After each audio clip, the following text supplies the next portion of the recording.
Ya, assalamualaikum warahmatullahi wabarakatuh.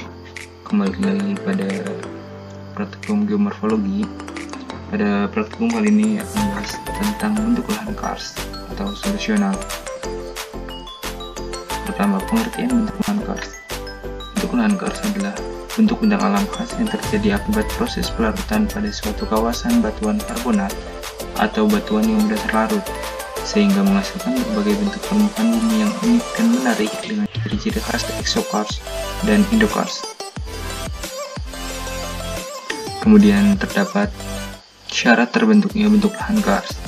Menurut Ritter 1979, syarat terbentuknya karst adalah: pertama, terdiri dari batu gamping yang murni; kedua, terdiri dari batu gamping yang masif dan keras; ketiga, ketebalan lebih dari 100 meter; keempat, berlapis baik dan banyak memiliki rekahan serta terekspresi oleh relief di atas permukaan; kelima, lereng yang tinggi sehingga dapat memudahkan sistem sirkulasi.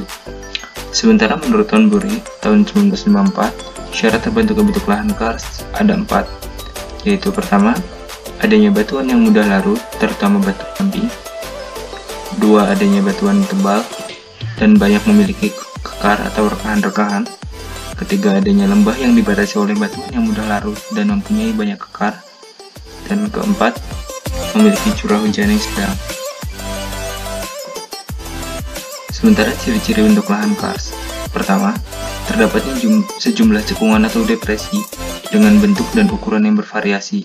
Cekungan tersebut digenangi air atau tanpa air dengan kedalaman dan jarak yang berbeda-beda.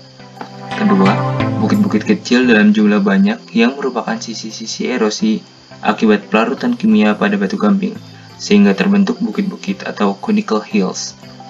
Ketiga, sungai-sungai tidak mengalami perkembangan pada permukaan. Sungai pada daerah karst umumnya terputus-putus, hilang ke dalam tanah, dan begitu saja muncul dari dalam tanah. Keempat, terdapat sungai-sungai di bawah permukaan, adanya gua-gua kapur pada permukaan atau di atas permukaan. Selanjutnya, terdapat endapan sedimen lumpur berwarna merah atau terra rosa yang merupakan endapan residual akibat pelapukan batu gamping. Selanjutnya, permukaan yang terbuka mempunyai kenampakan yang kasar, pecah-pecah atau lubang-lubang maupun runcing-runcing atau lepis. Dan yang terakhir, banyaknya stalaktit dan stalagmit akibat dari air yang masuk ke lubang-lubang dolin, kemudian turun ke gua dan menetes dari atap gua ke dasar gua yang berubah menjadi batuan. Selanjutnya terdapat proses terbentuknya karst. Proses terbentuknya karst dibagi menjadi 4 fase, yaitu: pertama, terjadinya pelarutan pada batuan terkekarkan sehingga membentuk lembah yang kemudian merupakan zona yang lebih cepat mengalami pelarutan. Di sini disebut dengan zona A, dibandingkan dengan zona B yang tidak mengalami pengkekaran. Kedua, karena zona A lebih cepat mengalami pelarutan, maka zona ini segera terbentuk lembah yang dalam, sementara pada zona B masih berupa dataran tinggi dengan gejala. Ketiga, pelarutan pada kedua zona terus berjalan sehingga pada fase ini mulai terbentuk kerucut-kerucut karst pada zona B. Pada kerucut karst ini, tingkat pelarutan atau erosi vertikalnya lebih kecil dibandingkan lembah di sekitarnya. Terakhir, karena adanya erosi lateral oleh sungai, maka zona A berada pada batas permukaan erosi, dan pada zona B, erosi vertikal telah berjalan lebih lanjut, sehingga banyak tinggal beberapa morfologi saja. Morfologi sisa ini disebut dengan menara karst. Bentukan lahan karst. Bentuk lahan karst itu terdiri dari dua bentuk lahan, yaitu: pertama, endokarst atau bentuk lahan yang terbentuk di dalam tanah atau di bawah lapisan tanah. Kemudian terdapat exokarst, bentuk lahan yang terbentuk di luar permukaan. Bentuk lahan endokarst terdiri dari beberapa macam, yaitu: pertama, gua. Gua adalah lubang yang terbentuk akibat terjadinya pelarutan beberapa jenis batuan akibat air hujan atau air tanah. Kedua, sungai bawah tanah. Sungai bawah tanah adalah sungai yang mengalir sebagian atau seluruhnya di bawah tanah. Ketiga, stalaktit dan stalagmit. Stalaktit adalah speleotem atau mineral sekunder terbentuk di gua hasil kegiatan air yang berbentuk kerucut atau silinder dan menggantung di langit-langit gua. Sementara stalagmit adalah Speleotem atau mineral sekunder terbentuk di gua hasil kegiatan air, berbentuk kerucut atau silinder, berkembang di dasar gua menghadap ke atas. Dan yang terakhir adalah kolom. Kolom atau pilar adalah pilar yang terbentuk di dalam gua karena bersambungnya atau menyatunya stalaktit dan stalagmit. Kemudian ada bentuk lahan exokars. Pertama adalah bukit kars. Bukit kars adalah permukaan kars yang berbentuk kerucut dan masih sedikit terkena pelarutan oleh air hujan. Tower kars. Tower kars adalah jenis kars tropika yang dicirikan oleh bukit-bukit batu gamping terisolir yang lerengnya curam, mungkin puncaknya datar dan dikelilingi oleh dataran aluvium. Ketiga, dolin atau sinkhole. Dolin adalah depresi membudar di daerah kars. Penyalurannya di bawah permukaan bumi, ukurannya di dalam meter atau puluhan meter, dan umumnya terbentuk cerobong asap. Kemudian uvala atau karst valley. Uvala adalah beberapa dolina yang bergabung menjadi satu. Penyalurannya di dalam bumi, memiliki ukuran beberapa ratus meter hingga beberapa kilometer, dan memiliki lantai tidak beraturan. Selanjutnya ada polje atau interior valley. Polje adalah depresi besar dengan lantai datar, dindingnya curam, dan berada di daerah kars. Selanjutnya ada lokva. Lokva adalah danau yang terdapat pada cekungan akibat proses pelarutan, dan di cekungan tersebut sudah tidak rembes air, karena lubang pada cekungan tersebut sudah tertutup oleh material sedimentasi. Dan yang terakhir adalah ponor. Ponor adalah suatu lubang di topografi kars yang merupakan jalan aliran air ke bawah. Ya, untuk praktikum pada kali ini, pertama format akan dibagikan melalui grup WhatsApp oleh asisten praktikum. Kedua, untuk tugas mahasiswa.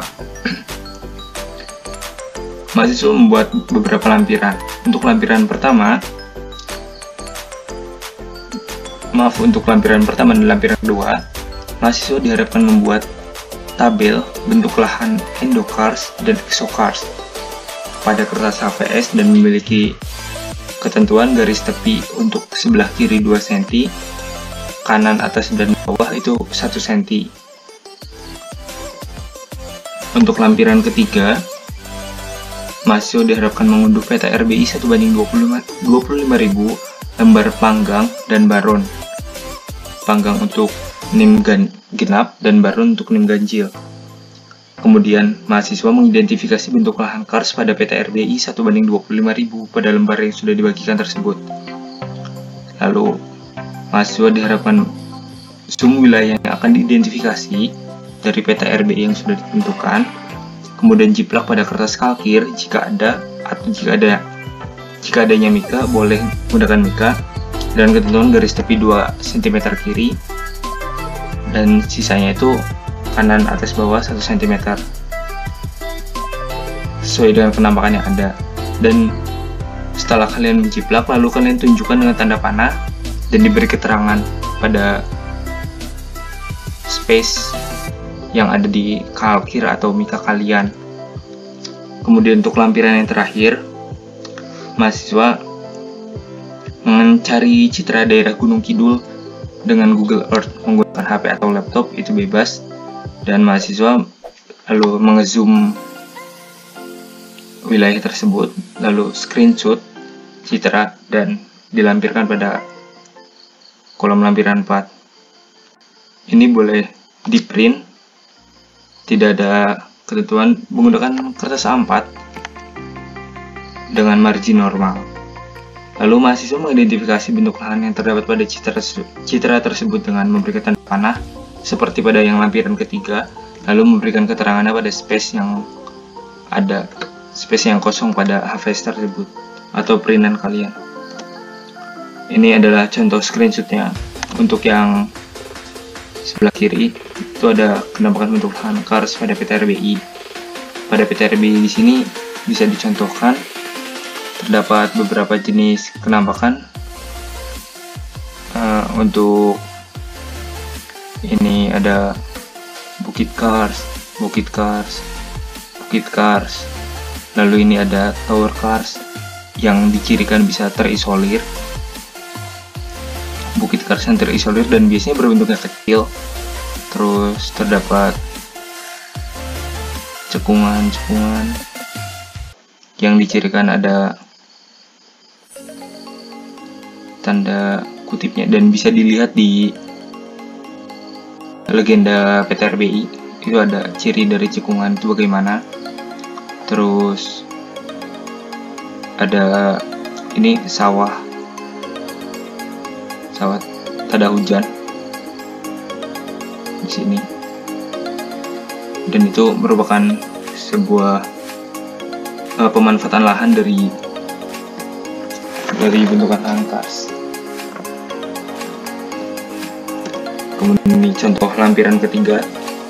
Setelah kalian men-screenshot wilayah yang akan diciplak, lalu kalian identifikasi dengan memberikan tanda panah. Seperti contoh ini yang wilayah poin A itu berupa cekungan, lalu poin B itu ada sawah tada hujan tadi, kemudian poin C itu ada danau pada daerah kars. Itu bisa kalian identifikasi. Mungkin cukup sekian praktikum pada bab ini atau pembahasan kali ini tentang bentuk lahan kars. Sekian, terima kasih. Wassalamualaikum warahmatullahi wabarakatuh.